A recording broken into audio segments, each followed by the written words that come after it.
Well, hello, my name is Keith Daniel, and I am the co-founder and general partner of Resilient Ventures in Durham, North Carolina. It's my pleasure to have an opportunity to participate in this Three Sips of Advice podcast. So let's go. Sip number one, go Duke. How was Resilient Ventures started, and what are the vertical industries that we prefer to invest in? Well, we were incorporated in December 2018.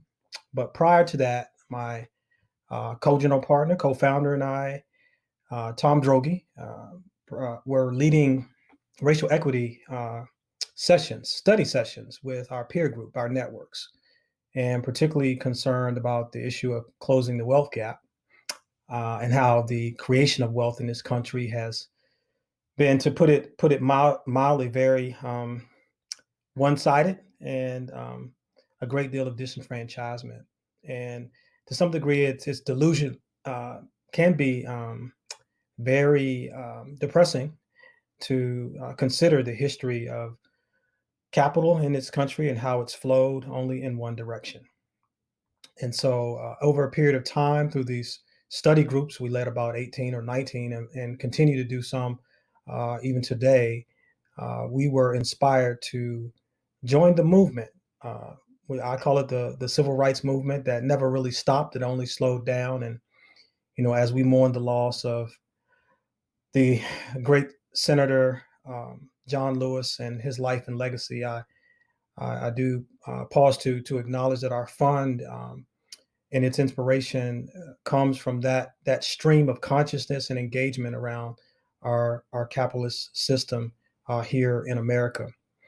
So out of that, my co-general partner and I looked at our skill sets and lifelong experiences in business for him as a full stack computer software engineer, and myself having spent most of my career in what I call human capital building as it relates to higher education and professional development and so forth. So we prefer to invest in companies that are either the SaaS-based companies or companies that are building people.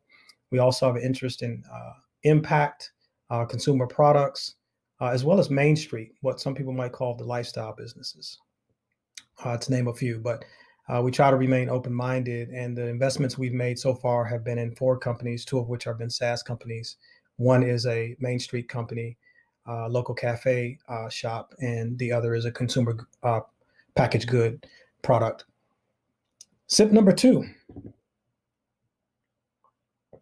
What cities in America are doing a good job nurturing Black entrepreneurs, and what are they doing differently?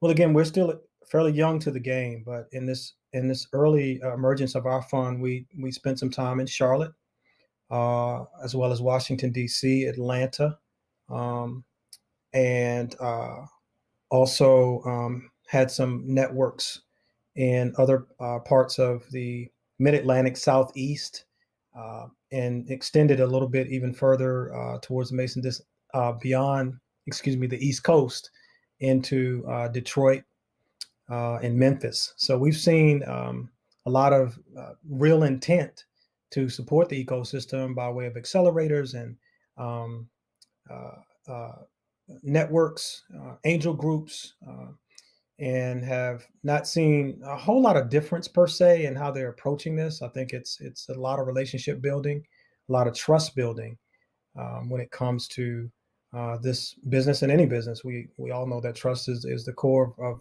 any long term transformational change. But there are a lot of thinkers today that are exploring the concern of the wealth gap as it relates to, and the lack of venture that's going towards founders of color and underrepresented groups. So the conversations have been going strong over the last, I'd say, 5 to 10 years at the most, but particularly now, given the unrest and the recognition of vulnerability and disenfranchisement. So it's an exciting time to be in any major city for sure. And of course, the prime cities have always been, New York and Boston, and increasingly more in other parts, including Texas and so forth. So, yeah, it's a great time to be in this industry, but it is still challenging and hard because the risks still remain what they are. So we're grateful to be in it. SIP number 3.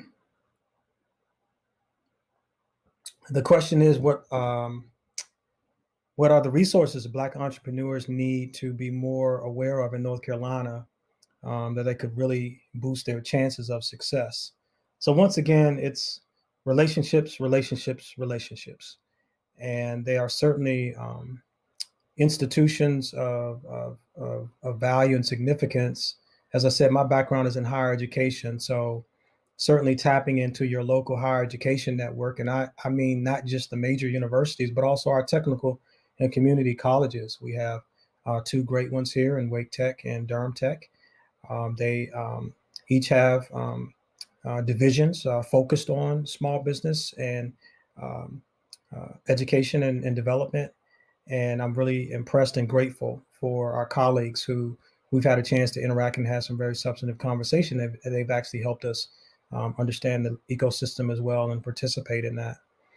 We also have a legacy here in Durham in particular, and they're in a fairly unique one, and one that's relatively well known as it relates to Black Wall Street. We've had homecoming series over the last 4 or 5 years, focusing on supporting our founders of color and through programs like Google for Entrepreneurs. And there was another event that was being planned for this year that we were excited about, looking at Black founders in tech. And hopefully that may happen once we're on the other side of the pandemic. There's programs like the Institute or Carolina Small Business Fund. There's community development finance institutions. It's reaching out to local angel groups, finding your way there. And that's part of why we got in this. We wanted to be able to open up access, and particularly across the color line, as we like to call it, because there's still so much segregation in the space. And so that's my 3 sips of contribution to this podcast. Again, I'm grateful for the opportunity to participate in the conversation, and invite anyone who wants to reach out to us at resilientventures.com.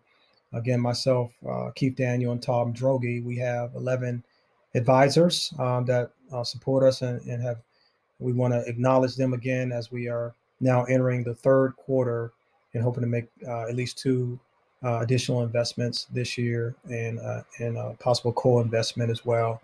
So best to you all, and continue to stay safe and care for yourselves and your communities well.